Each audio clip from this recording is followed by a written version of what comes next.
Siapa yang baru saja menjadi dewa? Linley tiba-tiba memikirkan berbagai kemungkinan. Aku harap itu bukan Saint dari alam asing, ucap Desri pelan. Mendengar kata-kata Desri, Linley pun mengangguk. Di benua Yulan, dewa pribumi sudah menjadi minoritas.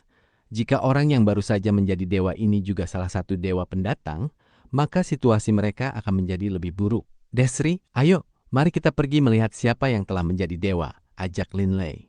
Desri sempat ragu, namun kemudian ia tertawa. Benar, mari kita lihat siapa yang begitu beruntung hingga berhasil melakukan terobosan.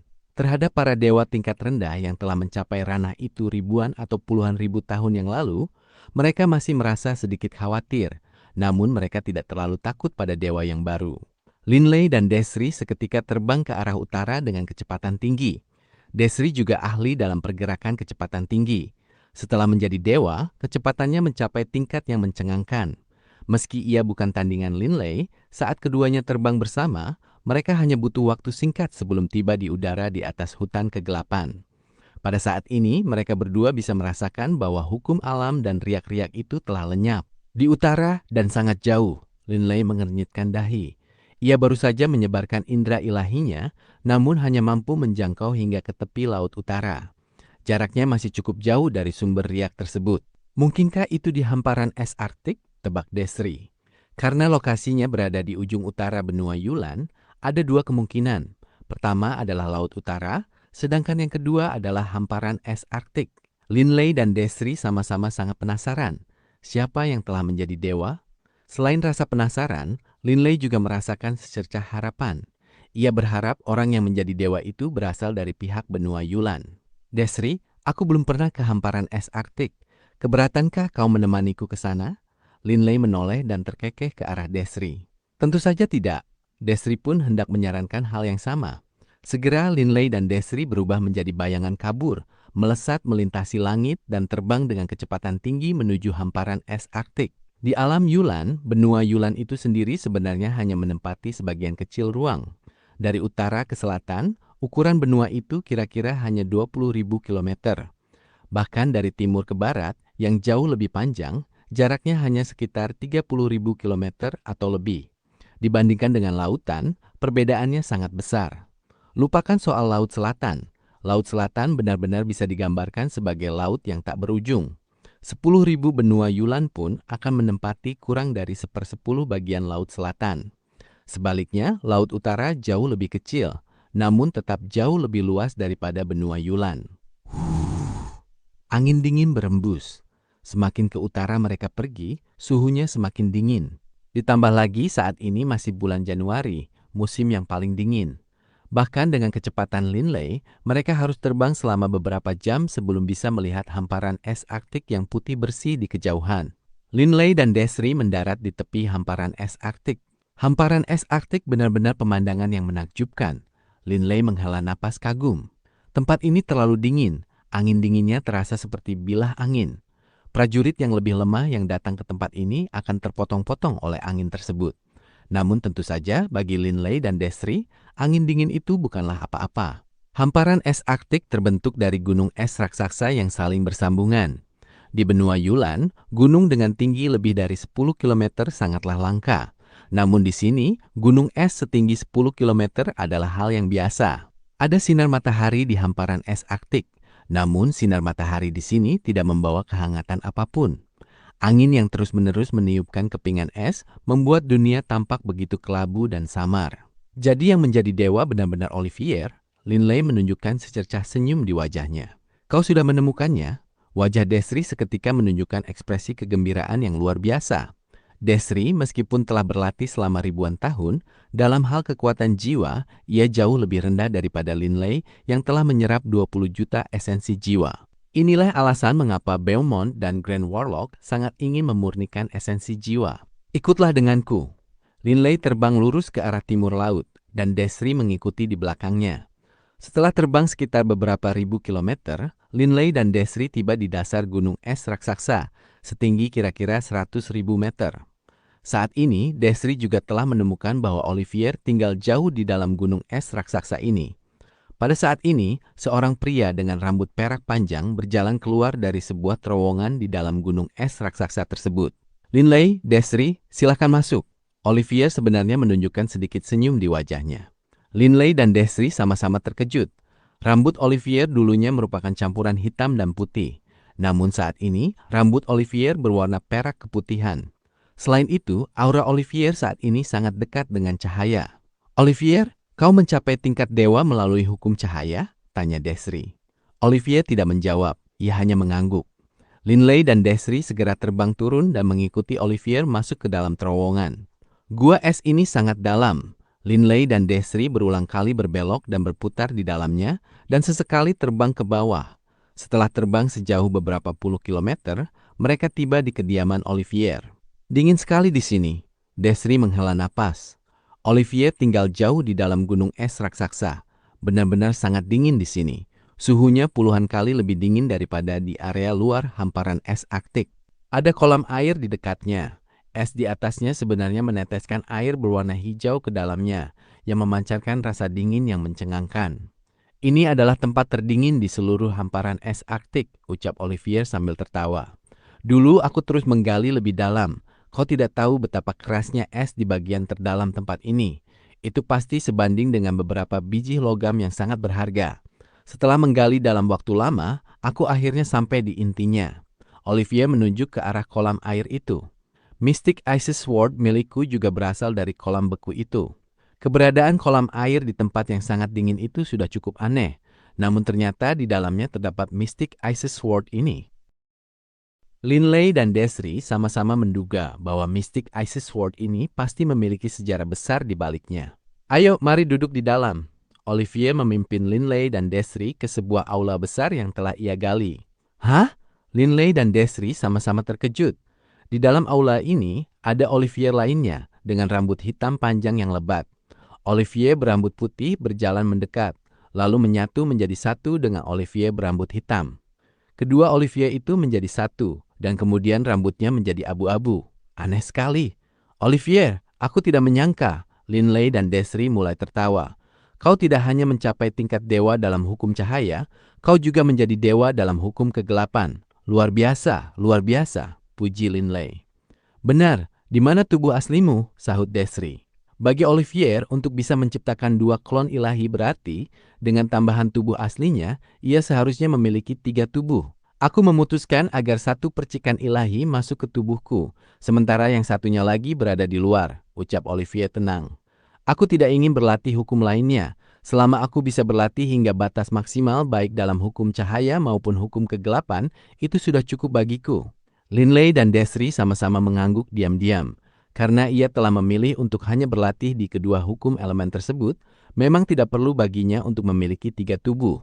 Dengan bingung, Linley bertanya, Olivier, bagaimana dengan rambutmu? Ketika kau menjadi dewa dalam 2 aspek yang berbeda, kau seharusnya memiliki rambut perak keputihan saat menggunakan klon ilahi cahaya. Saat kau menggunakan klon ilahi kegelapan, kau seharusnya memiliki rambut hitam. Mengapa saat kau menyatukan keduanya, hasilnya seperti ini? Olivier tertawa tenang. Itu karena setelah kedua tubuhku menyatu, aku bisa menggabungkan kekuatan ilahi cahaya bersama dengan kekuatan ilahi kegelapan dan menggunakannya bersama-sama. Mengenai rambutku, itu hanya terbentuk dari kekuatan ilahi. Aku bisa membuatnya terlihat seperti apapun yang aku suka. Linley dan Desri tidak tahu harus tertawa atau menangis. Mereka tidak menyangka Olivier memiliki sisi seperti ini. Namun mereka sangat terkejut. Linley tahu betul bahwa mustahil menggabungkan 2 jenis energi yang berbeda.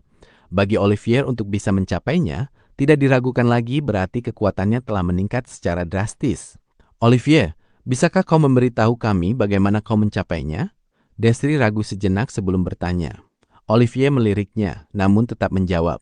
Linley, ingat pertarunganku melawan Haidson? Kau menontonnya saat itu. Aku ingat, Linley mengangguk. Haidson hampir membunuh Olivier, namun 10 tahun kemudian Olivier menantangnya lagi dan kali ini membunuh Haidson dengan 1 serangan. Saat itu aku koma selama beberapa bulan. Setelah bangun, aku mampu menyatukan 2 jenis kekuatan dan menggunakannya bersama-sama. Olivier mengatakannya dengan sangat sederhana, namun jawaban ini membuat Linley dan Desri merasa takjub. Meskipun orang lain tahu caranya, mereka tidak mungkin bisa menirunya. Linley juga mulai mengerti. Banyak orang bingung mengapa Olivier koma selama berbulan-bulan setelah terluka parah oleh Haidson. Ini karena tidak peduli seberapa parah kerusakan tubuhnya, sihir penyembuhan cahaya dapat memperbaikinya. Lalu mengapa Olivier masih koma? Bukan hal yang aneh bagi seorang saint untuk mati, tetapi bagi seorang saint untuk koma selama berbulan-bulan adalah sesuatu yang mungkin tidak akan terlihat dalam 10.000 tahun. Tidak ada yang tahu saat itu mengapa ia koma. Namun sekarang mereka agak mengerti. Koma itu ada hubungannya dengan jiwanya. Kemungkinan besar itulah alasan mengapa jiwa Olivier begitu istimewa sekarang. Linley masih ingat bagaimana Beholder King berusaha membekukan jiwa Olivier, namun gagal. Linley melirik Olivier. Aku bertaruh Olivier ini telah menyembunyikan beberapa detailnya. Transformasi jiwanya ini pasti berdampak pada caranya berlatih dalam misteri mendalam dari dua hukum yang berlawanan ini. Linley memahami ini, tetapi tentu saja ia tidak akan menanyakan metode pelatihan orang lain. Sudah cukup bagi seseorang untuk melatih dirinya sendiri dengan benar. Olivier, kali ini kami datang untuk sebuah misi penting. Linley langsung ke intinya, menjelaskan apa yang telah terjadi di Kekaisaran Roholt kepada Olivier, serta situasi di benua Yulan secara umum. Olivier yang mendengarkan ini mengerutkan kening. Aku tidak menyangka dalam 9 tahun begitu banyak hal terjadi di benua Yulan. Linley menatap Olivier dengan penuh harap. Olivier, apa keputusanmu mengenai banyaknya ahli pendatang ini? Apa kau akan tetap berlatih di sini, atau kau akan keluar untuk menghadapi mereka? Olivier memegang Mystic Isis Sword yang misterius itu, dan juga memiliki 2 klon ilahi yang menyatu. Kekuatannya sedemikian rupa sehingga bahkan Linley pun tidak yakin akan kemampuannya untuk mengalahkannya. Linley tidak merasa iri pada Olivier. Justru sebaliknya, ia sangat senang. Pada saat seperti ini, semakin kuat kekuatan pribumi benua Yulan, maka akan semakin mudah bagi mereka untuk melindungi benua Yulan. Apa kau bahkan perlu bertanya? Secercah senyum dingin tersungging di bibir Olivier. Ini adalah wilayah kita. Bajingan-bajingan itu berani datang ke tempat kita dan membantai orang? Jika kita tidak bertindak, mereka akan mengira kita takut pada mereka. Olivier selalu bersikap tanpa rasa takut sedikit pun. Ketika ia baru tiba di hamparan es Arktik, ia sudah berani untuk langsung menantang Rutherford.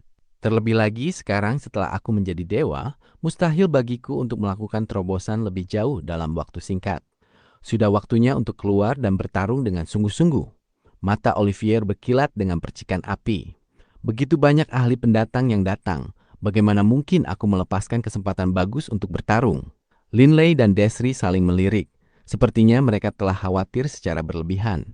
Mengingat temperamen Olivier, ia tidak akan mau tinggal di hamparan es Arktik seperti sebelumnya setelah ia menjadi dewa. Olivier melirik Linley. Sebenarnya ada sesuatu yang tidak ia katakan. Di makam para dewa, Linley telah menyelamatkannya beberapa kali. Jika bukan karena alasan lain, demi kebaikan Linley kepadanya saja, Olivier pasti tidak akan lari dari tugasnya dan bersembunyi. Bagus sekali. Dengan kau di sisi kami, bagaimana mungkin kita bertiga takut pada Beaumont itu? Linley tertawa keras. Beaumont, aku penasaran apakah dia mampu menahan pedangku ini. Mata Olivier dipenuhi dengan rasa percaya diri. Desri mulai tertawa juga.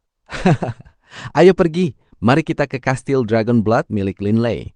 Dia sudah mengatur agar Saint asing itu memberitahu Beaumont untuk mencari kita di Kastil Dragonblood, ucap Desri. Kita akan menunggu Beaumont di sana. Linley terkekeh.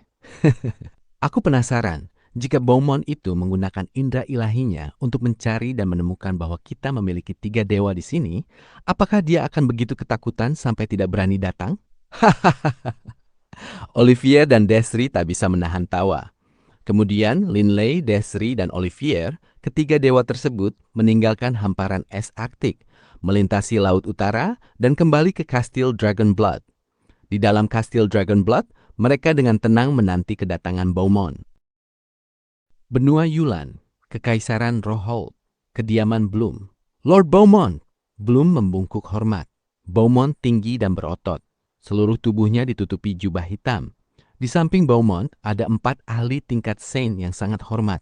Di balik tudung hitam, mata Beaumont yang suram menatap Bloom. Bloom, apakah semua yang kau kirimkan kepadaku secara mental sebelumnya benar? Bloom menjawab dengan sangat hormat. Itu semua benar. Jika saya mengucapkan satu kata dusta, maka Anda bisa membunuh saya, Lord Beaumont. Beaumont terdiam. Bloom tidak berani mengucapkan satu kata tambahan pun. Beaumont adalah orang dengan temperamen yang brutal. Penjara alam Gebados sebenarnya hanyalah sebuah alam tunggal yang istimewa. Tentu saja itu sangat luas dan ada banyak wilayah internal di dalamnya yang diklaim oleh banyak dewa yang tersebar di seluruh penjara. Di antara mereka, Beaumont, Muba, Grand Warlock, dan Dilin semuanya berada di area umum yang sama.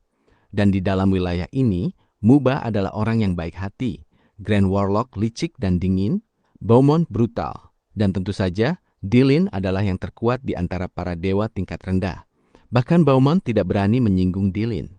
Namun, suatu hari, Dilin menghilang begitu saja.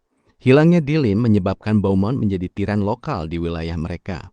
Hanya pada akhirnya, para ahli di wilayah ini perlahan mulai mengetahui bahwa Dilin telah pergi melalui titik lemah ruang. Setelah itu, Beaumont, Muba, Grand Warlock, dan beberapa Saint semuanya melewatinya juga. Tentu saja mereka tidak memberitahu orang lain. Jadi, satu-satunya orang yang telah tiba di benua Yulan adalah beberapa ahli yang tinggal dekat dengan titik lemah spasial di penjara alam itu. Tentu saja, sebagian besar ahli di dalam penjara tidak menyadari pelarian mereka. Adapun titik lemah di ruang itu, jika seseorang tidak berada tepat di atasnya, tidak mungkin ada yang akan menyadarinya. Inilah alasan mengapa Bloom baru tiba di benua Yulan 4 tahun lalu. Bahkan di area itu pun masih banyak Saint yang tidak tahu ada pelarian dan masih menderita di dalam penjara, apalagi para ahli di wilayah lain. Jadi tidak ada begitu banyak dewa pendatang di benua Yulan. Hanya ada beberapa Saint lebih banyak dari biasanya. Semua Saint ini tahu betul betapa mengerikan brutalnya temperamen Beaumont. Bloom, aku memberimu tugas, Beaumont berkata dingin. Bloom membungkuk. Segera pergi ke Kastil Dragonblood. Undang Linley dan dewa lainnya untuk menemuiku, dan katakan bahwa aku, Beaumont, besok pagi akan menunggu mereka di tanggul besar Bota di Sungai Yulan. Beaumont berkata dengan tenang, pergilah segera, jangan menunda. Belum terkejut. Awalnya, Linley telah meminta Beaumont untuk berkunjung ke Kastil Dragonblood. Namun sekarang, Beaumont mengatur untuk pergi ke tanggul besar Bota. Baik, Lord Beaumont, belum tidak berani membangkang. Ia segera berubah menjadi bayangan kabur dan melesat menuju utara. Beaumont berbalik dan melirik yang lain. Chiquita, kau teruslah memurnikan jiwa, ucap Beaumont tenang. Baik, Lord Beaumont. Salah satu dari 4 Saint di belakang menjawab. Seorang pria yang tinggi dan berotot, seluruh tubuhnya tertutup jubah putih. Itu memang Chiquita yang sama yang telah melarikan diri dari Pulau Suci. Setiap kali Chiquita memikirkan bagaimana kehidupannya setelah ia melarikan diri dari Pulau Suci, ia merasa menderita. Chiquita adalah anggota ras manusia bersayap bermata 3 di alam ilahi cahaya. Banyak dewa memandang manusia bersayap bermata 3 sebagai ras yang berharga, karena manusia bersayap bermata 3 memiliki kemampuan khusus. Mata ketiga mereka secara alami mampu memurnikan jiwa. Di mata banyak dewa, manusia bersayap bermata 3 seperti ulat sutra. Jika mereka bisa menangkap seorang manusia bersayap bermata 3, mereka bisa membelenggunya dan memerintahkannya untuk memurnikan jiwa agar bisa mereka nikmati. Jadi, sangat umum di banyak tempat bagi manusia bersayap bermata 3 untuk dijadikan sebagai hewan peliharaan. Chiquita ini adalah seorang manusia bersayap bermata 3. Di penjara alam Gebados, ia telah ditangkap oleh seorang dewa dan sangat menderita. Setelah itu, dewa itu mati dan ia beruntung bisa melarikan diri. Ia biasanya menyembunyikan mata ketiganya, dan di antara para Saint lainnya mengaku bahwa ia adalah manusia bersayap, sejenis manusia binatang. Akhirnya, setelah sekian lama, ia cukup beruntung bisa melarikan diri ke benua Yulan. Di benua Yulan, kekuatannya berada di tingkat Saint utama. Di Pulau Suci milik Gereja Cahaya, ia menikmati jiwa dalam jumlah yang tak terhitung. Ketika ia melihat bahwa bayangan ilahi itu telah mati, ia segera melarikan diri sendirian dan meninggalkan Highlands. Namun setelah hidup beberapa tahun yang menyenangkan di benua Yulan, ia ditemukan oleh Beaumont. Beaumont sangat gembira. Ia merasa pahit selama ini karena dengan matinya Grand Warlock, sekarang tidak ada lagi orang yang mampu memurnikan mutiara jiwa emas untuknya. Teruslah memurnikan untukku. Aku tahu persis berapa banyak esensi jiwa yang dihasilkan dari berapa banyak jiwa. Jangan mencoba mencuri sedikit pun. Teruslah bekerja keras untukku, dan pada akhirnya aku akan memberimu 1/10 dari jiwa yang telah kau murnikan. Beaumont masih cukup dermawan. Apa yang bisa dilakukan Chiquita? Di bawah perintah Beaumont, yang bisa ia lakukan hanyalah terus memurnikan jiwa. Inilah alasan mengapa Beaumont tiba-tiba melakukan pembantaian skala luas. Jika ia tidak memiliki Chiquita, ia benar-benar tidak akan memiliki metode untuk mendapatkan esensi jiwa. Larut malam, Kastil Dragonblood, lampu-lampu bersinar. Sungai Yulan, tanggul besar Bota. Linley melirik Bloom yang sangat hormat. Baiklah, aku mengerti. Kau boleh pergi sekarang. Baik, Bloom membungkuk hormat lalu segera terbang menjauh dari Kastil Dragonblood. Di dalam aula utama Kastil Dragonblood, Linley, Desri, dan Olivier semuanya hadir.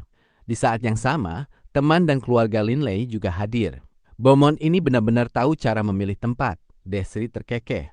Sepertinya Beaumont ini tahu sedikit tentang sejarah benua Yulan. Linley menghela napas kagum. Dia bahkan tahu tentang tanggul besar Bota. Baginya memiliki niat untuk menyelesaikan masalah ini secara damai dengan kita. Olivier yang berada di dekatnya juga mengangguk sedikit. Tanggul besar Bota adalah tempat wisata yang sangat terkenal di benua Yulan. Tanggul besar Bota, menurut legenda, dibangun bahkan sebelum dimulainya kalender Yulan. Dengan kata lain, usia tanggul besar Bota setidaknya 10.000 tahun. Meskipun telah bertahan selama 10.000 tahun lebih dari badai dan bencana, tanggul besar Bota masih belum rusak dan tak bercela. Ini memang hal yang menakjubkan dan aneh. 5.000 tahun yang lalu, Dewa Perang dan Pendeta Agung telah terlibat dalam pertarungan di Sungai Yulan, dengan hasilnya adalah seri. Mereka kemudian mengadakan penyelesaian di Tanggul Besar Bota dan menyepakati batas-batas untuk dua kekaisaran mereka. Bagi Beaumont untuk memilih lokasi ini kemungkinan besar merupakan tanda bahwa ia ingin berdamai dengan mereka. Dia ingin berdamai dengan kita? Olivier mendengus dingin. Desri menyarankan, Olivier, kita harus melihat gambaran besarnya. Saat ini, kita tidak tahu berapa banyak dewa pendatang yang telah tiba di benua Yulan. Membuat mereka ragu sudah cukup, tidak perlu harus bertindak habis-habisan. Bagaimanapun juga, kita tidak tahu persis seberapa kuat Beaumont. Olivier tidak mengatakan hal lain. Kalian semua bisa pergi beristirahat.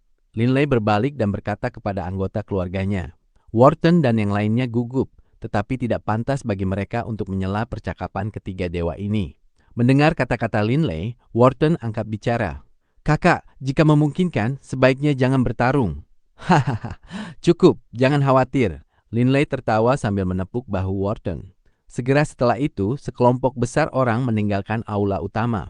Linley menatap Olivier. Olivier, sekarang setelah kau memiliki dua tubuh ilahi yang kuat, ketika mereka menyatu, aku pikir kekuatan seranganmu akan sangat besar. Tapi aku harap kau akan sedikit lebih berhati-hati. Sebenarnya Linley paling mengkhawatirkan Olivier. Desri tahu bahwa ia lemah, dan dengan demikian akan sangat berhati-hati. Tetapi akan sangat mengerikan jika Olivier ini pergi bertarung habis-habisan dengan musuh dan malah dibunuh olehnya. Dalam pandangan Linley, Olivier juga seorang yang berbakat. Aku tahu, Olivier mengangguk. Linley tertawa lalu berkata, Olivier, Desri, aku harus memberitahu kalian sesuatu.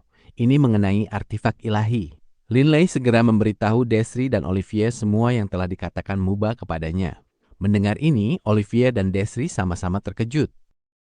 Desri, setelah menjadi dewa, telah dihadiahi artefak ilahi oleh Linley juga. Alasan utamanya adalah, setelah membunuh Grand Warlock, Linley sekali lagi memiliki artefak ilahi tambahan. Tetapi Desri tidak memiliki satupun artefak ilahi. Jadi Linley tentu saja memberinya satu. Olivier, aku merasa seranganmu terutama mengandalkan kekuatan cahaya dan kegelapan yang berlawanan. Tapi aku harus mengingatkanmu sesuatu. Kekuatan hanyalah satu aspek. Artefak ilahi itu sendiri juga perlu dimanfaatkan dengan baik. Linley mengingatkan. Artefak ilahi memiliki jiwa mereka sendiri. Kau perlu belajar bagaimana membiarkan seranganmu menyatu dengan artefak ilahi milikmu. Olivier agak bingung. Baginya, keterampilan pedangnya sebenarnya tidak banyak berhubungan dengan senjatanya. Olivier, luangkan waktu untuk merenungkannya baik-baik. Cara berlatih bagi para dewa sangat rumit dan luas. Itu pasti tidak sesederhana yang kau pikirkan.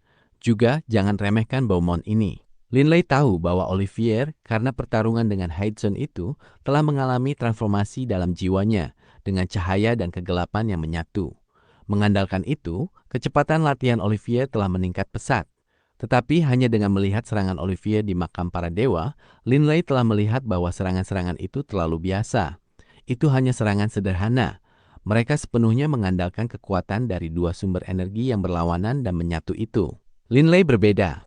Baik itu dalam hal memahami hukum bumi atau hukum angin, Linley terus mencoba memikirkan metode untuk meningkatkan kekuatan serangannya.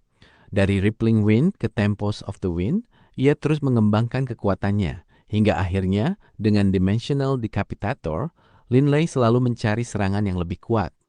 Hukum adalah satu aspek, tetapi menerapkannya adalah aspek lain. Jalur latihan memang tanpa batas, dengan jalan yang tak terhitung jumlahnya untuk ditempuh. Linley teringat kembali pada latihan selama 3 tahun yang telah ia jalani. Tubuh aslinya telah berlatih dalam hukum bumi, tetapi ketika klon ilahi angin Linley meneliti Profound Truth of Velocity, ia juga menganalisis pedang Blood Violet. Begitu ia mendengar Muba membahas artefak ilahi, Linley mulai menganalisis Blood Violet. Ketika Linley pertama kali mengisi Blood Violet dengan kekuatan ilahi, menyebabkannya bergetar dan mengeluarkan suara yang mengguncang jiwa itu, Linley segera tahu, serangan jiwa semacam ini tidak memiliki target khusus. Dalam pertarungan yang sebenarnya, itu mungkin akan menyerang teman maupun lawan. Namun serangan aslinya seharusnya bisa diarahkan ke target tertentu. Linley segera mengerti bahwa pada kenyataannya, ia masih belum memahami satu hal pun tentang Blood Violet. Grand Warlock mampu menggunakan energi spiritual miliknya untuk menyerang orang. Lalu bagaimana denganku? Bisakah aku menyatukan serangan energi spiritual ke dalam serangan fisik Blood Violet? Inilah hal-hal yang telah dianalisis oleh Linley selama 3 tahun penuh. Linley terus mengeksplorasi kualitas khusus dari Blood Violet. Ia menggabungkan suara aneh itu, energi spiritual miliknya, kualitas khusus bawaan Blood Violet, serta hukum elemen angin. Linley menghabiskan hampir 2 tahun untuk hal ini, dan pada akhirnya, ia akhirnya mampu mengembangkan serangan yang sebenarnya dari getaran dasar yang ke segala arah itu. Ini adalah serangan pertama yang ia kembangkan berdasarkan Blood Violet itu sendiri. Hanya pada saat itulah ia dan artefak ilahinya benar-benar bekerja sama. Setelah pengalaman itu, Linley semakin memahami hubungan antara seseorang dan artefak ilahi miliknya. Setelah mencapai tingkat dewa, memahami hukum adalah satu aspek. Tapi bagaimana cara menerapkan hukum tersebut dengan benar dan mengeluarkan kekuatan yang lebih besar dari hukum adalah aspek penting lainnya. Linley mengerti bahwa sebenarnya dibandingkan dengan 3 tahun lalu, pemahamannya tentang Profound Truth of Velocity tidak meningkat terlalu banyak. Namun dalam hal kekuatan serangan, ketika Blood Violet itu sendiri dipadukan dengan energi spiritual Linley yang telah diperkuat secara drastis, serangan yang ia kembangkan sudah jauh lebih kuat daripada serangan Dimensional Decapitator yang ia gunakan sebelumnya. Hanya saja melakukan serangan itu menghabiskan terlalu banyak energi spiritualku.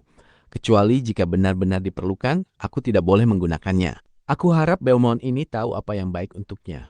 Linley di dalam hatinya masih merasa sangat percaya diri. Tanggul besar Bota membentang jauh dari tepian sungai Yulan hingga ke bagian tengahnya. Itu menyerupai sebuah dermaga atau pelabuhan raksasa. Secara logika, karena itu membentang hingga ke tengah sungai, hempasan gelombang sungai Yulan selama ribuan tahun seharusnya sudah mampu mengikis habis bahkan sebuah gunung sekalipun. Namun, tanggul besar Bota telah berdiri selama 10.000 tahun lebih tanpa mengalami kerusakan sedikit pun. Hal ini memang tergolong sangat aneh. Namun justru karena keanehannya itulah, tanggul besar Bota menjadi terkenal di seluruh benua Yulan. Kalender Yulan tahun 10.044, tanggal 16 Januari. Di persimpangan sungai Yulan antara Kekaisaran Rohaut dan Kekaisaran Yulan, tanggul besar Bota. Biasanya tempat ini sangat ramai, tetapi hari ini tidak ada satu orang pun yang bisa mendekat ke tanggul besar Bota.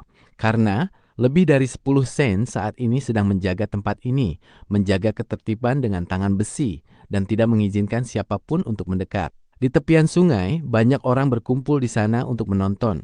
Lebih dari 10 sen. Seumur hidupku, aku belum pernah melihat sen sebanyak ini. Seorang pria paruh baya yang kuat dan berotot tampak begitu bersemangat. Matanya berbinar-binar. Ia terus menatap ke arah tanggul besar Bota yang jauh. Apa yang terjadi hari ini? Apa yang akan terjadi? Hei, apakah mereka itu saint? Tidak mungkin. Para penonton semakin lama semakin banyak. Mereka yang datang terlambat merasa tidak percaya. Apa yang kau tahu? Aku sendiri melihat banyak saint itu turun dari langit dan memaksa semua orang mundur, tidak mengizinkan siapapun memasuki tanggul besar Bota.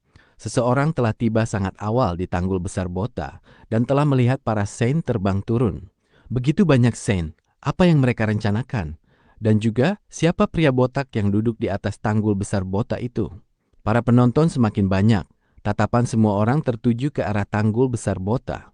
Satu-satunya orang yang duduk di sana di atas kursi adalah seorang pria botak yang tinggi dan berotot mengenakan jubah hitam. Ia tidak menutupi wajahnya. Di depan pria botak yang tinggi ini ada sebuah meja bundar dengan sebotol anggur berkualitas di atasnya. Satu lagi Shane telah tiba. Kerumunan itu mengeluarkan gumaman terkejut. Banyak penonton melihat 3 sosok terbang dari arah utara. Ketiga sosok ini melambat saat mereka mendekati tanggul besar Bota dan akhirnya mendarat di atasnya. Berdampingan, ketiganya berjalan menuju pria botak yang tinggi itu. Dalam beberapa saat, mereka tiba di meja bundar. Saya tidak menyangka akan ada 3 orang. Mohon maaf, saya hanya menyiapkan 2 kursi. Pria botak tinggi yang mengenakan jubah hitam itu memiliki wajah yang penuh dengan guratan otot yang kencang, tetapi ia tetap memaksakan sebuah senyuman.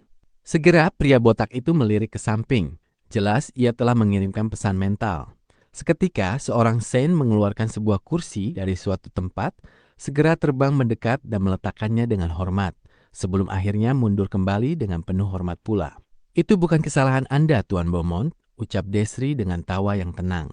Linley, Desri, dan Olivier semuanya duduk. Awalnya Linley hanya menginstruksikan Bloom untuk mengatakan bahwa ada 2 dewa. Beaumont juga agak terkejut karena 3 orang yang muncul. Hanya saja Beaumont sama sekali tidak peduli. Sepertinya orang yang menjadi dewa, dewa tingkat rendah tahap awal seperti itu, aku bisa melawan 10 orang sekaligus. Beaumont menyapukan pandangannya ke arah Linley. Dari ketiganya, satu-satunya yang sedikit ia khawatirkan adalah Linley. Bagaimanapun, 3 tahun lalu, Linley telah membunuh Grand Warlock. Linley ini tidak hanya bisa membunuh Grand Warlock, dia juga mampu bertahan dari serangan pamungkas Grand Warlock. Linley, Desri, dan Olivier hanya menatap Beaumont. Beaumont tertawa lepas. Tuan Linley, karena Anda ingin bertemu dengan saya, tentu saja saya tidak akan berani menolak. Saya tidak tahu mengapa kalian bertiga datang. Apakah ada sesuatu yang kalian butuhkan dari saya? Jika ada, silakan katakan. Saya adalah orang yang sangat santai. Suara Beaumont sangat keras. Namun, para penonton di kejauhan tidak mendengarnya, karena Beaumont sudah menggunakan domain dewa miliknya. Domain dewa ini terbentuk dari kendali sederhana atas energi elemen milik Beaumont. Linley, Desri, dan Olivier semuanya adalah dewa. Tentu saja mereka tidak akan memedulikan penggunaan domain dewa yang sesederhana itu. Bahkan jika Beaumont menggunakan domain dewa miliknya dengan kekuatan penuh, itu tidak akan menjadi ancaman besar. Domain dewa sebenarnya adalah apa yang membedakan antara seorang dewa dan seorang saint. Tetapi setelah menjadi dewa, hal itu tidak lagi memberikan pengaruh besar bagi sesama dewa. Tuan Beaumont, Anda seharusnya tahu mengapa kami datang. Linley menatapnya. Beaumont sedikit terkejut, tetapi kemudian ia tertawa keras. Tuan Linley, Anda pasti bercanda. Jika Anda tidak mengatakannya, bagaimana mungkin saya tahu? Olivier yang berada di dekatnya berkata dingin. 100 juta orang tewas di Kekaisaran Roholt. Beaumont, kau benar-benar kejam. Kau pikir alam Yulan kami ini apa? Kau pikir kau bisa membunuh sebanyak yang kau mau? Tuan Beaumont, kita semua tahu apa yang terjadi. Tidak perlu berpura-pura bodoh, sahut Linley. Beaumont terkekeh canggung. Orang-orang yang tewas di Kekaisaran Roholt, ya baiklah, aku mengakuinya. Akulah yang mengatur agar 100 juta orang itu dibunuh. Terus kenapa? Linley, kalian bertiga sudah menjadi dewa. Kalian masih peduli dengan rakyat jelata itu? Beaumont menampakkan ekspresi yang sangat terkejut di wajahnya. Apa kau bercanda? Ucap Linley dengan wajah serius. Desri kini angkat bicara juga. Beaumont, benua Yulan adalah tanah air kami. Jika kami membiarkanmu terus membunuh sesukamu, orang-orang di tanah air kami semua akan mati. Kami bertiga akan merasa malu untuk terus hidup setelah itu. Beaumont, silakan bicara. Bagaimana kita harus menyelesaikan ini? Mendengar kata-kata ini, Beaumont diam-diam tertawa. Mereka tidak ingin bertarung denganku. Kalau begitu, ini akan mudah ditangani. Olivier mendengus dingin dari samping. Beaumont menghela napas dan berkata, aku benar-benar minta maaf soal ini. Bagaimana kalau begini? Kalian khawatir semua orang di benua ini akan mati kan? Kalau begitu aku berjanji, setelah membunuh 100 juta lagi, aku akan berhenti. Bagaimana? 100 juta lagi bagi benua Yulan bukanlah apa-apa. Hati Linley, Desri, dan Olivier seketika dipenuhi amarah, dan wajah mereka menjadi dingin. Melihat situasi itu, Beaumont tak bisa menahan tawa. Hanya bercanda, hanya bercanda. Linley, kalian benar-benar tidak bisa menerima candaan. Aku tidak akan membunuh lagi. Aku jamin aku tidak akan membunuh satupun penduduk benua Yulan lagi. Sudah cukup adil kan? Wajah Olivier sedingin es. Wajah Desri juga tampak cukup buruk untuk dipandang. Wajah Linley dingin. Beaumont, kami tidak akan membuang-buang kata. Setujui 2 persyaratan dan masalah ini akan selesai. Katakan, sahut Beaumont segera. Wajahnya yang tampak garang itu masih ditutupi dengan senyuman. Pertama, mulai hari ini dan seterusnya, kau tidak diizinkan membunuh satupun penduduk benua Yulan. Selain itu, jiwa para penduduk benua Yulan yang telah kau kumpulkan, baik yang sudah dimurnikan maupun belum, semuanya harus diserahkan kepada kami, ucap Linley dingin. Senyum Beaumont seketika menghilang. Persyaratan kedua adalah, setelah kita selesai, kau harus meninggalkan alam Yulan. Alam Yulan kami tidak menyambutmu di sini. Linley mengakhiri. Wajah Beaumont mengeras. Meninggalkan alam Yulan? Ucap Beaumont. Ini bukannya tidak mungkin. Tapi kalian tidak bisa terburu-buru. Kalian perlu memberiku waktu. Desri ikut bicara. Beaumont, kau telah mengumpulkan jiwa para penduduk alam Yulan. Sebaiknya kau serahkan mereka dengan cepat. Tidak peduli apakah mereka sudah dimurnikan menjadi esensi jiwa atau belum, semuanya harus diserahkan. Kau tidak berhak menggunakannya. Beaumont segera berkata, tidak punya. Jiwa-jiwa itu sudah pergi ke alam kematian. Aku tidak mampu memurnikan jiwa. Mengapa aku menginginkan mereka? Hati Beaumont mulai dipenuhi dengan amarah juga. Bahkan Muba dan Grand Warlock tidak akan berani bertindak begitu sombong di hadapannya. Ketika ia memerintahkan Grand Warlock untuk memurnikan mutiara jiwa emas, Grand Warlock tidak berani menolaknya secara terang-terangan. Jika bukan karena apa yang diketahuinya tentang Linley, ia tak akan mungkin bersikap begitu rendah hati. Ketika Grand Warlock tewas, Beaumont merasa sangat terkejut, jadi ia segera pergi untuk menyelidiki Linley. Setelah itu, ketika ia menangkap seorang murid dari Akademi Dewa Perang, ia mengetahui bahwa Linley memiliki semacam hubungan dengan Beirut. Inilah alasan mengapa selama bertahun-tahun ini, Beaumont tidak pernah mendatangi Linley untuk membalas dendam. Ia tidak ingin menjadikan Linley sebagai musuhnya. Beaumont hingga hari kematiannya tidak akan pernah lupa betapa mengerikannya Beirut itu. Pergi ke alam kematian? Lelucon macam apa itu? Ucap Olivier seraya berdiri.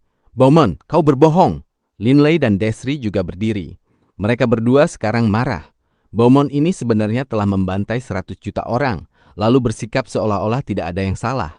Dengan keadaan yang sudah sampai pada tahap ini, tidak ada yang perlu dibicarakan lagi. Bagaimana mungkin aku berbohong? Beaumont berdiri juga. Kami sudah tahu kalau kau sedang mengumpulkan jiwa. Kau pikir kami tidak tahu apa yang kau perintahkan kepada para Saint itu? Ucap Desri dingin. Beaumont tiba-tiba berbalik dan menatap marah ke arah Bloom di kejauhan dan memanggil namanya. Bloom seketika berlutut ketakutan, tetapi tubuhnya sudah terangkat oleh kekuatan domain dewa. Ia sama sekali tidak mampu bergerak sekarang. Mati kau! Beaumont melambaikan tangannya, dan seberkas kekuatan ilahi abu-abu melesat langsung ke tubuh Bloom. Bloom memperhatikan dengan ngeri saat kekuatan ilahi kematian itu terbang ke arahnya, tetapi ia tidak bisa bergerak sama sekali. Kekuatan ilahi kematian itu menyelimuti tubuhnya, seketika mengubahnya menjadi tumpukan debu.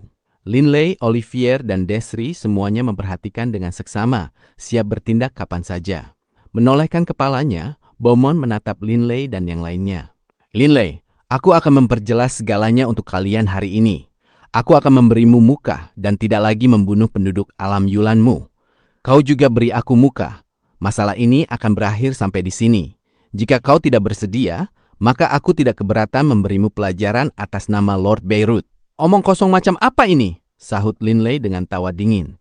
Beaumont, kau membunuh 100 juta orang. Sekarang kau hanya akan mengatakan tidak akan membunuh lagi tanpa menerima hukuman apapun, lalu menganggap masalah ini selesai. Dan kau menyebut ini memberiku muka. Linley merasa ini benar-benar menggelikan.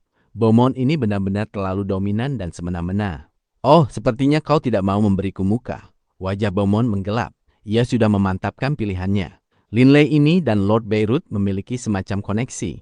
Aku tidak bisa membunuhnya untuk saat ini. Tapi aku masih harus memberinya pelajaran. Adapun 2 orang lainnya di sampingnya, aku akan membunuh mereka. Ini akan berfungsi untuk menakut-nakuti Linley juga. Jangan kira aku selemah Warlock itu. Bukannya kami tidak ingin memberimu muka, Tapi kau terlalu sombong dan banyak menuntut, ucap Linley. Hatinya juga mulai dipenuhi dengan niat membunuh. Tubuh Olivier dan Desri perlahan mulai dikelilingi oleh kekuatan ilahi. Kau benar-benar keparat. Aku telah tersenyum rendah hati sepanjang hari ini dan memberimu muka, Linley. Menurutmu siapa aku ini? Sejak kapan aku pernah tersenyum begitu rendah hati? Aku memberimu muka, tapi kau tidak ingin menerimanya. Beaumont menampar meja dengan keras. Dengan suara boom, meja itu hancur berkeping-keping dan wajah Beaumont yang sangat marah serta garang tampak gemetar. Baiklah, kalau begitu ini bukan salahku. Lord Beirut, hari ini aku akan memberi Linley pelajaran atas nama Anda. Sebuah pedang berwarna biru tua tiba-tiba muncul di tangan Beaumont. Swoosh! Linley, Desri, dan Olivier semuanya mundur pada saat yang bersamaan. Di tangan Linley muncul Blood Violet. Di tangan Desri muncul sebuah pedang ramping. Adapun Olivier, di tangannya muncul Mystic Ice Sword. Beaumont, kau menyebut ini tersenyum rendah hati? Linley begitu marah hingga ia mulai tertawa. Hahaha, kau menyebut ini memberiku muka. Memangnya kau ini apa? Atas dasar apa kau bisa melakukan apapun atas nama Lord Beirut? Dan terlebih lagi, kau pikir kau punya kekuatan untuk mengalahkanku? Kekuatan ilahi angin Linley mengisi Blood Violet. Kali ini, Blood Violet tidak mengeluarkan suara sama sekali. Orang ini benar-benar bajingan. Desri juga marah sampai ke titik ingin tertawa.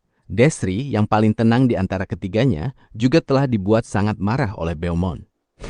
Beaumont dengan pedang biru tua panjang di tangannya, mencibirkan bibirnya. Wajahnya tampak garang. Mati kau! Beaumont meraung dengan amarah yang brutal. Suaranya masih bergema di udara, tetapi ia sudah menerjang ke arah Olivier. Pedang biru tua di tangannya menebas dengan ganas ke arah Olivier. Namun yang menyambutnya adalah pedang Olivier yang mempesona. Kegelapan dan cahaya berpadu. Bang! Pedang biru tua dan Mystic Ice Sword berbenturan, dan kekuatan dahsyat dari benturan itu meledak ke arah tanah. Seluruh lapisan permukaan tanggul besar Bota retak dengan suara boom, lalu berubah menjadi debu. Lapisan tanggul besar Bota sedalam 1 meter terhempas, memperlihatkan material batuan hitam pekat di dalamnya. Alasan mengapa tanggul besar Bota mampu bertahan tanpa kerusakan selama 10.000 tahun lebih adalah karena material aneh ini. Gelombang kejut itu terus merambat ke bawah, menciptakan cekungan raksasa di perairan Sungai Yulan, lalu meledak keluar, melemparkan ombak ke segala arah. Tetesan air melesat bagaikan anak panah, dan dimanapun tetesan itu mendarat, orang-orang berteriak kesakitan dengan darah terpercik di mana-mana. Seketika, banyak penduduk yang menonton di tepian sungai menjadi ketakutan. Mereka segera mundur ke belakang tanpa henti. Gelombang cahaya putih aneh berdesir keluar dari dada Desri. Gelombang cahaya putih yang berdesir aneh ini sangatlah cepat, seketika mencapai tubuh Beaumont. Beaumont yang merasakan sakit mengeluarkan sebuah geraman. Bajingan!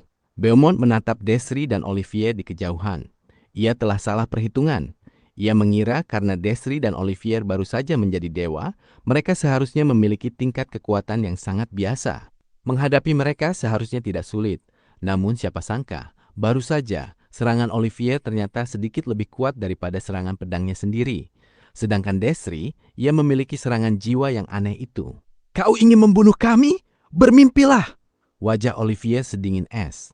Pada saat ini, Linley melirik Desri sambil menghela napas dalam hati. Desri berlatih dalam hukum elemen cahaya dengan fokus pada jiwa. Memang setelah menjadi dewa, serangan berbasis jiwa sangat sulit untuk ditangkis. Bahkan Beaumont pun sedikit menderita. Desri adalah yang paling ahli dalam hal-hal yang berkaitan dengan jiwa. Linley, aku bisa menangani Beaumont ini sendirian.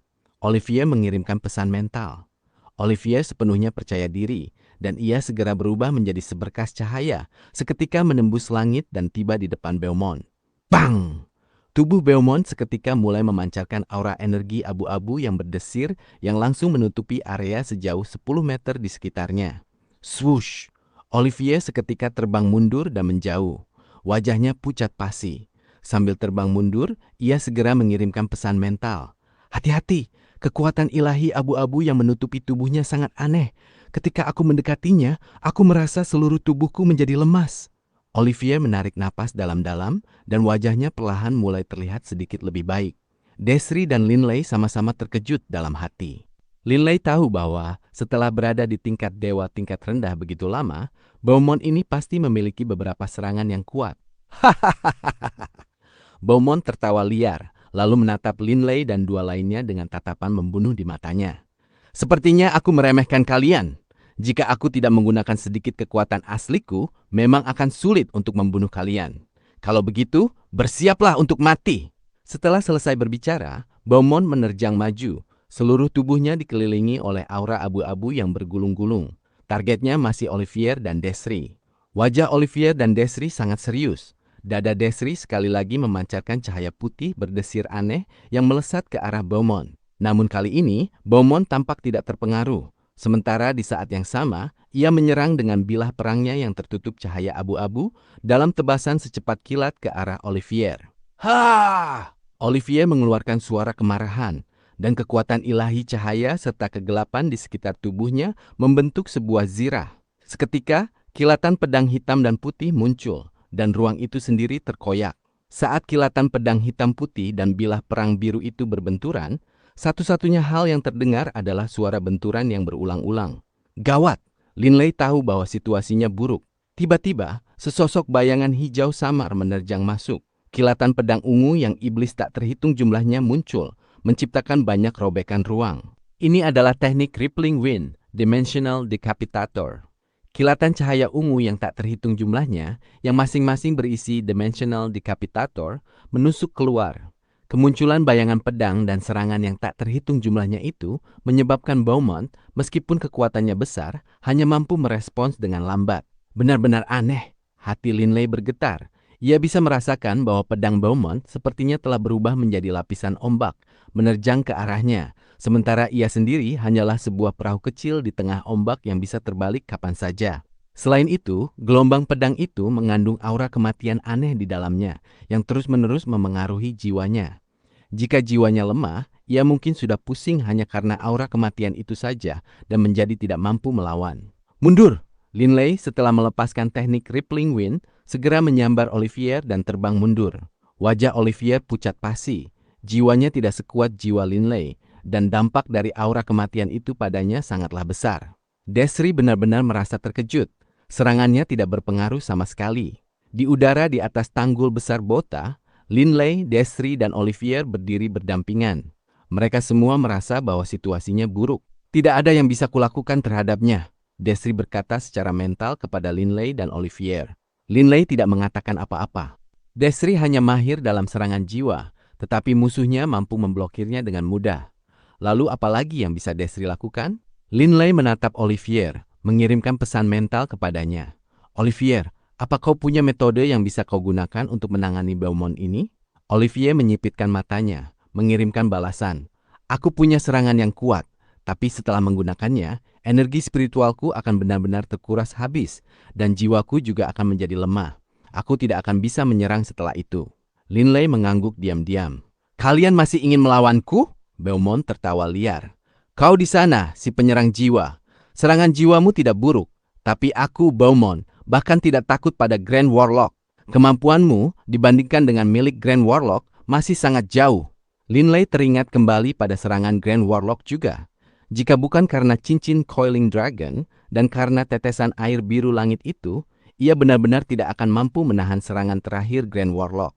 Adapun kau, si rambut putih dan hitam, Beaumont merasa kemenangan sudah di tangan. Kau mampu menggunakan kekuatan ilahi cahaya dan kekuatan ilahi kegelapan secara bersamaan. Ini benar-benar cukup unik. Tapi, hanya tebasan pedang sederhana seperti itu? Jika aku tidak bisa menahannya, aku pasti sudah mati di penjara alam sejak lama. Olivier menggeram. Pedang ini cukup untuk membunuhmu. Ia bersiap untuk bertindak habis-habisan. Beaumont yang sangat marah tertawa. Baiklah, kau ingin mati, akan kukabulkan. Aura kematian di sekitar tubuh Beaumont sekali lagi mulai menguat, dan ia menerjang ke arah Linley, Desri, dan Olivier. Linley memantapkan hatinya. Bunuh! Olivier yang berwajah garang memegang Mystic Isis Sword miliknya dan menerjang ke depan. Linley, tanpa ragu sedikit pun, mengikuti tepat dari belakang. Baik Linley maupun Olivier telah memutuskan untuk menggunakan serangan pamungkas mereka. Beaumont tertawa liar sambil mengayunkan pedangnya. Pedang biru tua itu berubah menjadi bayangan bilah yang tak terhitung jumlahnya, membentuk gelombang bayangan bilah. Pada saat yang sama, mata Beaumont berubah menjadi merah darah, dan di dalam gelombang bilah biru itu muncul warna merah samar. Meskipun Linley bergerak setelah Olivier, kecepatan Linley lebih cepat daripada Olivier, sehingga ia adalah yang pertama bentrok dengan Beaumont. Aku akan membunuh bocah berambut hitam itu dan melukai Linley ini dengan parah. Beaumont tidak lagi menahan diri. Namun, Beaumont melihat cahaya ungu tiba-tiba berkilat dari tubuh Linley. Sementara di saat yang sama, suara yang lembut dan merdu, hampir seperti suara seruling, terdengar. Suara ini sangat menyenangkan untuk didengar. Pada saat itu, seluruh dunia seolah-olah menjadi sunyi. Satu-satunya suara yang terdengar adalah suara seruling yang lembut dan merdu itu. Klang! Kilatan cahaya ungu itu berbenturan dengan gelombang bayangan bilah itu. Tetapi sebuah bayangan pedang ilusi merah darah sebenarnya melesat keluar dari Blood Violet, menusuk langsung ke dalam otak Beaumont. Jiwa Beaumont sangatlah kuat, dan begitu ia menggunakan energi spiritualnya, ia bisa membentuknya menjadi dinding yang kokoh untuk menahan. Bahkan dalam menghadapi serangan pamungkas Grand Warlock, Beaumont merasa yakin bahwa ia setidaknya akan bertahan hidup. Namun, suara seruling yang lembut itu ternyata menyebabkan Beaumont tenggelam dalam lamunan sejenak, menyebabkannya tidak mengendalikan energi spiritualnya untuk membentuk dinding penghalang. Pada saat itu, serangan Linley turun. Itulah saat bayangan pedang ilusi merah darah itu menusuk ke dalam lautan kesadarannya, Beaumont tersentak bangun dalam keterkejutan.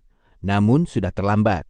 Bayangan pedang ilusi merah darah itu menusuk tepat ke dalam percikan ilahi Beaumont. Percikan ilahi Beaumont bergetar dan kemudian pedang ilusi merah darah itu meledak. Jiwa yang terkandung di dalam percikan ilahi itu hancur karena tabrakan tersebut, dan mata Beaumont seketika meredup. Jiwanya telah hancur.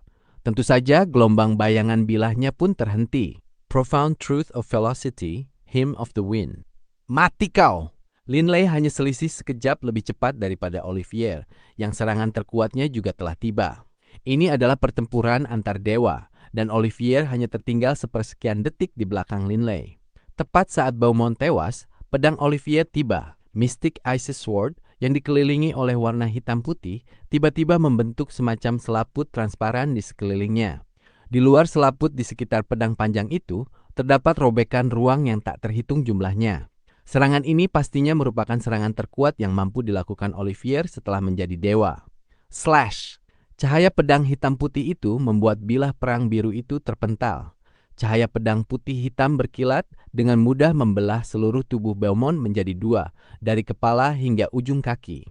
Jelas sekali, membelah tubuh ilahi Beaumont menjadi dua tidak menghabiskan banyak tenaga, karena cahaya pedang hitam putih itu terus menebas ke bawah. Bang! Bagaikan kapak yang membelah pohon, cahaya pedang hitam putih itu menebas dengan ganas ke arah batu hitam pekat dari tanggul besar Bota. Tebasan pedang Olivier benar-benar terlalu kuat. Tebasannya ternyata akhirnya menyebabkan tanggul besar Bota ini yang tidak pernah rusak selama lebih dari 10.000 tahun terbelah menjadi dua. Itu tidak mungkin. Energi spiritual Olivier sudah benar-benar habis, tetapi ia masih menatap Linley dengan terkejut. Ketika serangannya berpapasan dengan serangan Beaumont, ia mampu dengan mudah membelah Beaumont menjadi dua. Baru saat itulah Olivier menyadari bahwa Beaumont sudah mati. Jelas sekali, sebelum ia menyerang, Beaumont sudah mati. Bagaimanapun, ia hampir tidak mengeluarkan energi untuk membelah Beaumont menjadi dua. "Linley, kau membunuhnya?" ucap Olivier terkejut. "Aku hanya sedikit lebih cepat darimu." Linley melambaikan tangannya, menyambar dan menyimpan percikan ilahi, senjata ilahi, dan cincin interspasial yang kini melayang. Desri terbang mendekat juga, wajahnya penuh dengan senyuman. "Linley, kalian berdua." Namun sebelum ia sempat menyelesaikan kalimatnya, boom!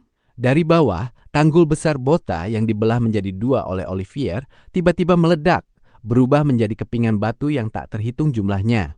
Tanggul besar Bota yang baru saja berhasil ditembus oleh Olivier dengan serangan kekuatan penuhnya telah benar-benar meledak. Setelah 10.000 tahun, akhirnya aku bebas. Benua Yulan, sudah 10 juta tahun, aku, Lockhart, telah kembali. Benua Yulan, aku kembali! Aku kembali! Seperti kawanan belalang, sosok manusia yang tak terhitung jumlahnya melesat keluar dengan liar dari tanggul besar Bota, terbang ke segala arah. "Terima kasih anak-anak muda," Sebuah suara menggema di dalam pikiran Linley, Desri, dan Olivier. Adegan ini benar-benar membuat mereka bertiga ketakutan dan terpana. Aura dari para ahli yang tak terhitung jumlahnya itu telah benar-benar mengejutkan Linley. Boom! Sesosok berjubah hitam tiba-tiba muncul di udara. Seketika, ruang membeku. Linley seketika menyadari bahwa orang di udara itu adalah Beirut. Wajah Lord Beirut berubah drastis. Ia menjulurkan tangan kanannya yang berubah menjadi telapak tangan hitam raksasa, menghantam langsung ke arah tanggul besar Bota. Aliran orang yang tak ada habisnya yang melesat keluar dari tanggul besar Bota bagaikan banjir tiba-tiba tertahan. Linley, Olivier, dan Desri benar-benar bingung. Wajah Lord Beirut pucat pasi saat ia menatap Linley, Olivier, dan Desri. Kalian telah menyebabkan malapetaka besar. Dari raut wajah Beirut yang pucat pasi, Linley dan yang lainnya merasakan kebingungan dan kepanikan. Aku akan berurusan dengan kalian nanti. Beirut mencibir mereka dengan dingin, lalu segera terbang ke bawah. Air sungai Yulan terbelah, memberinya jalan. Baru sekarang Linley dan yang lainnya menyadari bahwa di bawah tanggul besar Bota terdapat sebuah pintu dimensi. Pintu dimensi tersebut saat ini sepenuhnya tertutup oleh energi hitam. Desri berkata secara mental, Olivier, tebasan pedangmu tadi seharusnya telah mengganggu semacam formasi sihir raksasa. Lihat, masih ada sisa-sisa formasi sihir yang rusak yang bisa dilihat di area sekitar. Memang, di bawah tanggul besar Bota terdapat formasi sihir yang sangat rumit. Karena formasi sihir yang besar dan rumit ini, pintu dimensi tersebut tertutup sepenuhnya. Tubuh Beirut mulai memancarkan aura hitam, dan formasi sihir rumit di bawah sana sekali lagi mulai terbentuk secara perlahan. Formasi sihir ini ribuan kali lebih rumit daripada apapun yang pernah Linley lihat. Bahkan formasi sihir yang berpusat di sekitar Blood Violet di lembah berkabut di pegunungan binatang sihir jauh lebih rendah dibandingkan dengan formasi sihir yang rumit ini. Setelah hampir 1 jam, Beirut akhirnya memulihkan sepenuhnya formasi sihir yang rusak itu. Beirut menjulurkan kedua tangannya, dan seketika batu-batu hitam yang hancur dari tanggul besar Bota seolah meleleh oleh api, mulai mencair lalu menyatu kembali menjadi satu kesatuan, membentuk tanggul besar Bota sekali lagi. Tanggul besar Bota yang baru di depan Beirut mulai turun perlahan, sekali lagi menutupi sepenuhnya formasi sihir raksasa itu. Boom! Tanggul besar Bota tenggelam ke dasar sungai. Sementara di saat yang sama, air sekali lagi menerjang tanggul besar Bota, lalu berbelok di sekelilingnya, mengalir seperti biasanya. Linley mulai menghela napas kagum di dalam hatinya. Kekuatan formasi sihir ini benar-benar luar biasa. Ternyata itu mampu menyegel begitu banyak ahli. Seni menyusun formasi sihir adalah seni yang sangat mendalam dan tak terukur. Sayangnya, Linley belum pernah mempelajarinya. Ia juga tidak memiliki tenaga atau waktu untuk mempelajarinya. Beirut melirik ke kejauhan. Gangguan mendadak ini telah menarik perhatian banyak penonton di kejauhan juga.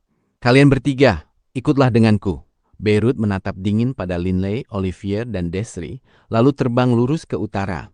Ketiganya tidak berani mengeluarkan suara sedikit pun. Mereka mengikuti dengan patuh di belakang Beirut. Dalam perjalanan, Desri secara mental berbicara secara rahasia kepada yang lainnya. Linley, Olivier, berapa banyak ahli yang tidak sengaja kita lepaskan tadi? Olivier tidak menjawab. Bagaimanapun, Olivier lah yang tidak sengaja mengacaukan situasi ini.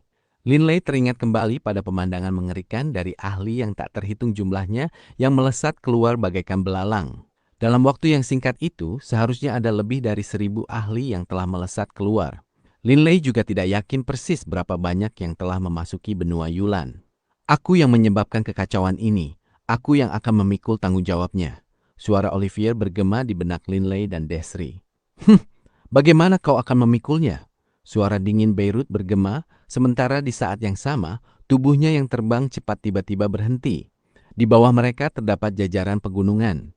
Linley, Olivier, dan Desri semua buru-buru berhenti, berdiri dengan hormat di depan Beirut. Hanya saja di dalam hati mereka, mereka sangat terkejut. Baru saja Olivier sedang berkomunikasi secara mental dengan Desri dan Linley. Namun Beirut telah mendengarnya. Olivier, apa kau tahu seberapa besar bencana yang telah kau timbulkan? Beirut mencibir dengan dingin. Olivier mengertakkan giginya, memaksa dirinya untuk mengangkat kepala menatap Beirut. Lord Beirut, aku akan bekerja keras untuk memikul semua konsekuensinya. Beirut berkata dengan dingin. Memikulnya?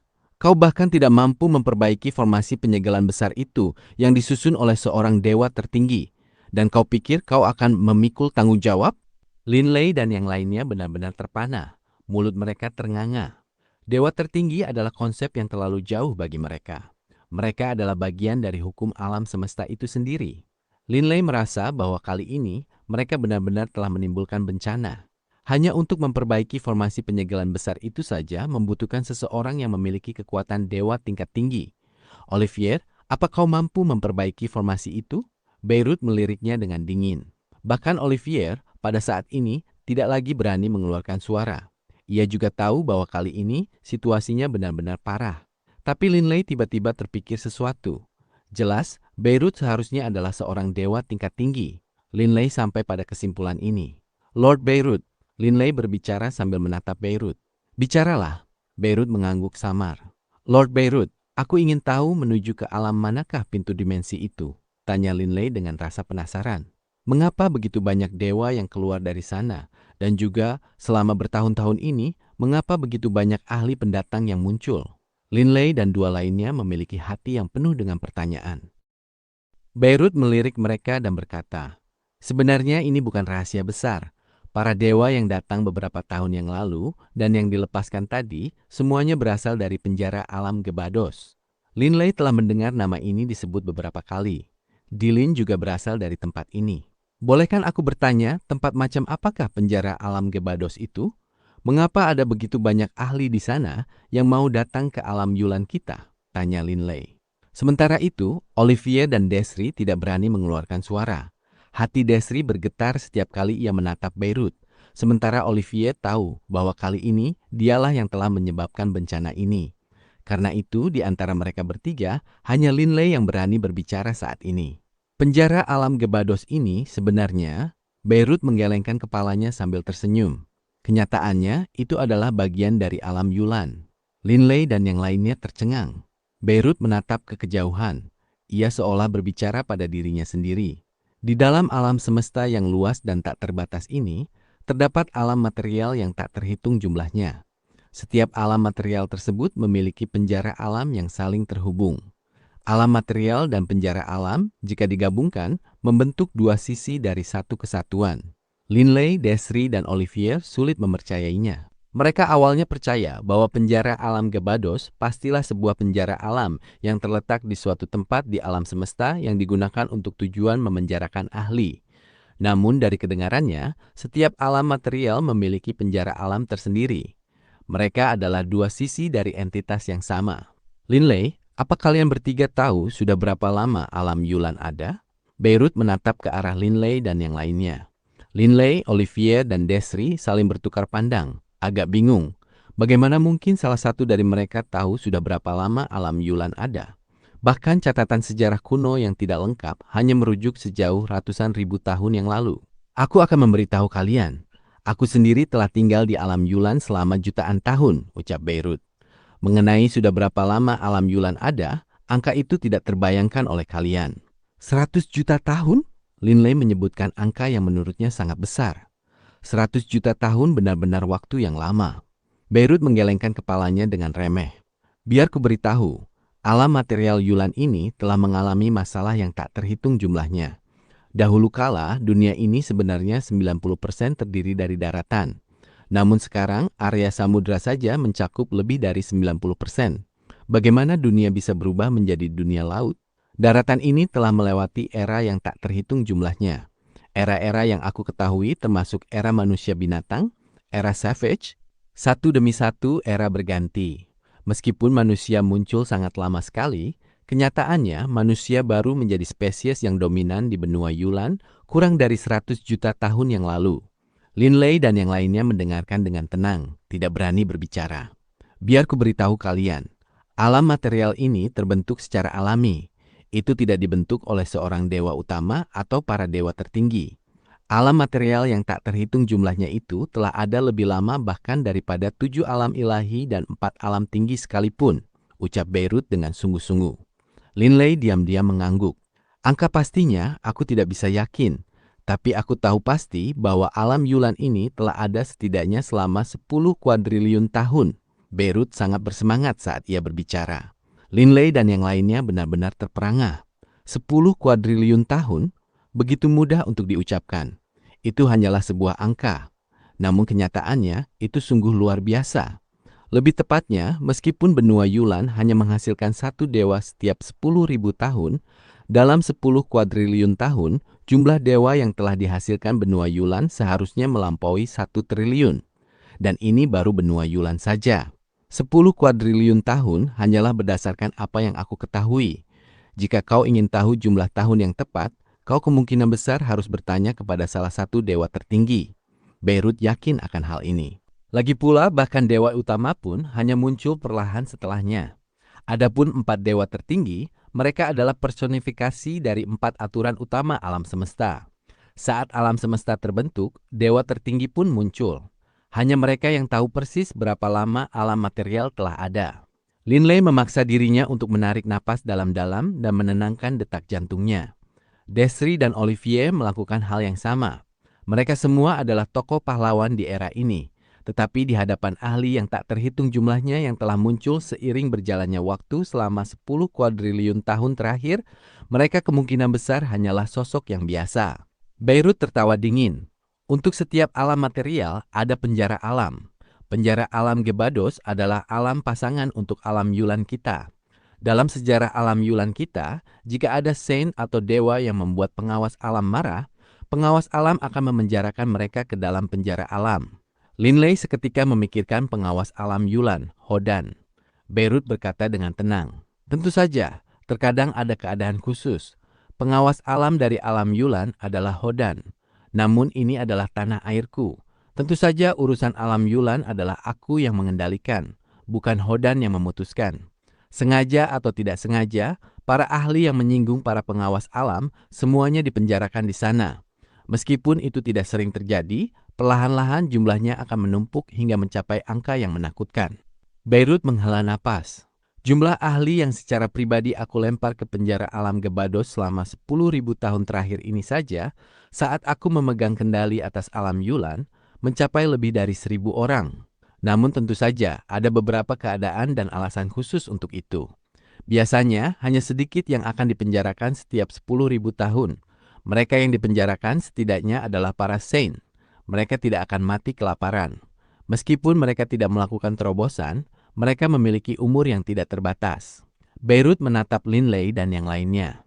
Linley, pikirkanlah, meskipun hanya 3 orang yang dipenjarakan setiap 10.000 tahun, selama 10 kuadriliun tahun, berapa banyak orang yang telah dipenjarakan di sana?